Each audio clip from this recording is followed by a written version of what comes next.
आ गई कमला बेटी? जी आंटी जी। पार्टी कब स्टार्ट हो रही है? पार्टी स्टार्ट होने में तो अभी टाइम है। सुनीता, पार्टी स्टार्ट होने में टाइम है तो मुझे पहले क्यों बुलाया? वो हमने इसलिए बुलाया कि तुम पार्टी के लिए हमारी कुछ हेल्प कर सको। हेल्प? कैसी हेल्प आंटी? अरे किचन भी गंदा पड़ा है और बर्तन धोने भी बाकी रह गए हैं, तो हमने सोचा कि तुम बर्तन धो दोगी, और वैसे भी तुम्हारी मम्मी भी तो यही सब काम करती थी ना, इसलिए बुलाया तुम्हें। और क्या, तुम्हारी माँ भी तो घर घर जाकर यही काम तो किया करती थी, तो हमने सोचा तुम्हें भी ये काम आता होगा। हमने तुम्हें कोई पार्टी में नहीं बुलाया, काम करने के लिए बुलाया है। आंटी ये तो गलत बात है ना, मुझे लगा पार्टी है इसलिए मैं आई। और मेरी मम्मी ने बहुत अच्छे संस्कार दिए हैं मुझे, और वो मुझे पढ़ा लिखा के अच्छा इंसान बनाना चाहती हैं, तो आप प्लीज़ उनके बारे में ऐसे मत बोलिए। देखा मम्मी, मैंने कहा था ना आपको कि ये काम करने में पक्का नाटक दिखाएगी। एक काम करो, 100-200 रुपये दे दो उसको, फिर सारे काम कर लेगी। तू क्यों बीच में बोल रही है? मैं बात कर रही हूँ ना। हमारी कमला बिटिया बहुत समझदार है, ये काम करने की हमसे कोई पैसे थोड़ी ना लेगी। सुनीता को तो ना मजाक करने की आदत है, बस मजाक मजाक में तुझे ये सब बोल दिया। अब काम कर देगी ना बेटा? आंटी जी, आप भी मेरा परिवार ही हैं, आप हमारी पड़ोसी हैं, और मुझे काम करने में कोई दिक्कत नहीं है। पर आपने मेरी इतनी इंसल्ट करी है, और मेरी मम्मी मुझे बहुत अच्छे संस्कार दे के गई हैं, तो मैं आपका काम बिना कहे ही कर देती। हाँ बेटा, मुझे पता है तू सारा काम कर सकती है।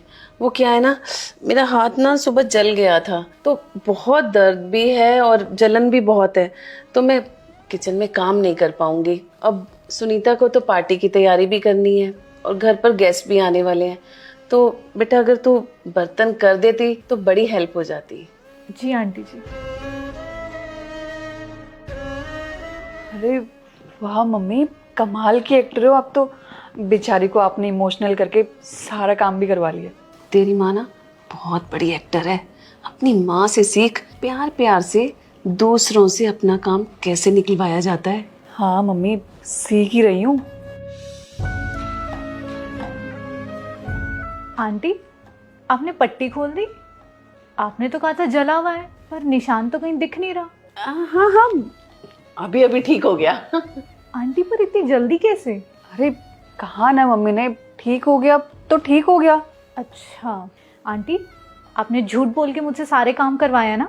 आंटी, मैं आपको अपना परिवार समझती हूँ, पर आप लोग नहीं समझते हो। हाँ, झूठ बोला तो तेरी माँ भी तो यही काम करती थी, हमारी काम वाली बाई आज आई नहीं, तो हमने झूठ बोलकर तेरे से काम करा लिया। तो क्या गलत कर दिया? आंटी, मेरी मम्मी बहुत मेहनत करती है, और वो मुझे पढ़ा लिखा के बहुत अच्छा इंसान बनाना चाहती है। हाँ हाँ, जानती हूँ तेरी माँ की मेहनत। तेरी माँ भी काम वाली बाई थी और तू भी काम वाली। शुक्र कर हमने तुझे हमारे घर में घुसने दिया, नहीं तो तुम जैसे लोगों को हम अपने घर में आने भी नहीं देते। सुना ना मम्मी ने क्या कहा, और थैंक यू बोल मम्मी को। वैसे भी सोसाइटी में हमारा बहुत अच्छा नाम है, और आज के बाद मम्मी तुम लोगों को कभी भी काम करने को बोले ना तो काम कर लिया करना। और वैसे भी हमारे घर में काम करने के बाद तुम लोगों की इज्जत बढ़ जाएगी। और अगर नहीं किया तो सुनीता, ये तुमने क्या किया? बेटा सुन, मम्मी के सामने जो तूने आज ये पहली बार अपना मुंह खोला है ना, दोबारा हिम्मत भी मत करियो। आई बात समझ में? मैं अभी चाहूँ ना तो आप दोनों को जवाब दे सकती हूँ, लेकिन मैं दूंगी नहीं, क्योंकि मेरी मम्मी ने बहुत अच्छे संस्कार दिए हैं। और कोई चुप खड़ा है तो इसका मतलब ये नहीं कि वो कमजोर है। देख जरा, आई बड़ी जवाब देने वाली। तुम जैसे लोग ना, हम जैसे अमीर लोगों के ना पैरों के नीचे काम करते हैं। सुना नहीं क्या कहा मम्मी ने? अब निकल यहाँ से चुपचाप, और दोबारा ये शक्ल दिखाने की जरूरत नहीं है। देख देख कौन जा रही है। अरे तू कहाँ जा रही है? अरे आप लोग प्लीज मुझे जाने दो, मेरा रास्ता क्यों रोका? हमारी मर्जी, हम कुछ भी करें तो होती कौन है हमें रोकने वाली? जानती नहीं है क्या सोसाइटी में हमारी कितनी चलती है? मैं ना लेट हो रही हूँ, प्लीज मेरा रास्ता छोड़िए आप। कहाँ जा रही है तू? मैं गवर्नमेंट जॉब की प्रिपरेशन कर रही हूँ, उसके लिए कोचिंग जा रही हूँ। अच्छा, दिखा जरा। अरे दिखा ना। तुम ये क्या कर रही हो सुनीता? अरे देख रही हूँ बस। मुझे लेट हो रहा है, वापस दो।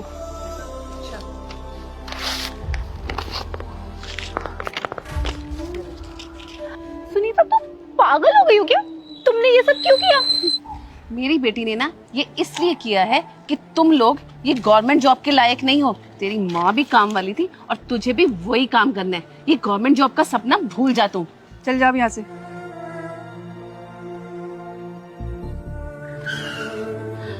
तू सीट बेल्ट नहीं लगा सकती थी? अब गाड़ी का चालान कट जाएगा, वो पुलिस वाले से बात करनी पड़ेगी। हमारे पास गाड़ी के पेपर्स भी नहीं है। मम्मा चलिए मैम, गाड़ी पेपर दिखाइए।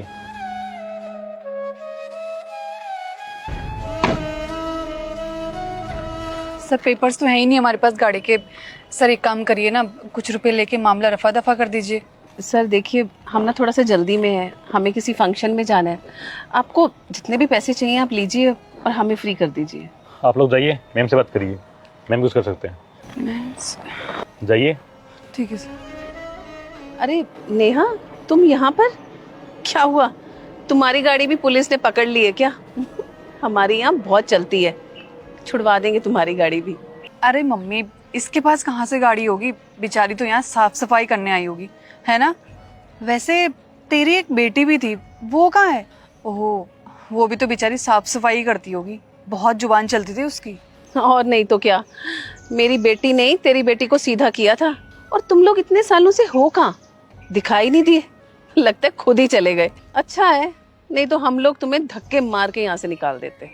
मैम अपनी गाड़ी हटाओ ना वहाँ से, ट्रैफिक जाम हो रहा है। और आपकी बात होगी मैम से? बात तो हम कर लें, पर मैम है कहाँ? मैम ये तो बड़े सामने आपके।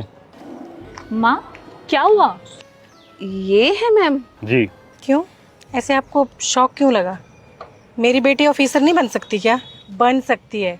और देखो, मेरी बेटी ने ना मेहनत करके आज ये मुकाम हासिल किया है कि वो ऐसे यहाँ पे खड़ी है। आप जैसे बहुत से लोग आए जिन्होंने उसे पीछे खींचना चाहा, लेकिन कहते हैं ना कि मेहनत रंग लाती है, और परिणाम आप लोगों के सामने है। मुझे तो ना हमेशा से ही पता था कि कमला बिटिया ना बहुत बड़ी अफसर बनेगी। देखो आज मेरे आशीर्वाद से कितनी बड़ी ऑफिसर बन गई है ना। आशीर्वाद रहने दीजिए आंटी, सब जानती हूँ कितना आशीर्वाद था आपका। आज मैं जो कुछ भी हूँ ना, अपनी माँ की मेहनत की वजह से हूँ, इनके संस्कारों की वजह से हूँ और इनके आशीर्वाद की वजह से हूँ। मैम इन्होंने ट्रैफिक नियम तोड़े हैं और सीट बेल्ट नहीं लगाया था, और इनके पास डॉक्यूमेंट भी नहीं है, ऊपर से मेरे को रिश्वत तोड़ दे रहे हैं। अच्छा, ट्रैफिक रूल्स की तो धज्जियां उड़ा रखी हैं आप लोगों ने। आप ही बता दीजिए कितने में मामला रफा दफा करूं? एक दो ठीक है। इतना ठीक है या और चाहिए मामला रफा दफा करने के लिए? बेटा हम लोग तो पड़ोसी है ना। आंटी जी, मैं तो बस अपनी ड्यूटी कर रही हूँ, और पता है मेरी ड्यूटी मुझे क्या सिखाती है? कि कानून तोड़ने वालों को सजा मिलनी चाहिए। और आप दोनों ने भी कानून तोड़ा है, तो सजा आप लोगों को भी मिलेगी। ऊपर से रिश्वत देने की भी कोशिश करी है। इनका ड्राइविंग लाइसेंस सीज करो और कार जब्त करो, और जो भी चार्जेस लगे हैं ना सब लगाओ इन पे, और फाइन अगर ना भरे तो जेल में डाल दो। बहन जी अपनी बिटिया को समझाओ ना, ये भी तो हमारी बच्ची की तरह है। आखिर हम लोग पड़ोसी हैं, पड़ोसी तो पड़ोसी के काम आता है ना। क्या कहा आपने? पड़ोसी पड़ोसी के काम आते हैं? एक बात बताइए, आप लोग हमारे कितने काम आए थे? आपने तो शुरू से हमारी बेइज्जती की, हमें नीचा दिखाया, यहाँ तक कि मेरी बेटी को भी नीचा दिखाया। लेकिन कहते हैं ना कि वक्त जब बदलता है ना तो अच्छे अच्छों को नहीं बख्शता। बहन जी मुझे कुछ नहीं सुनना, ले जाइए इन्हें। चलिए आइए आइए।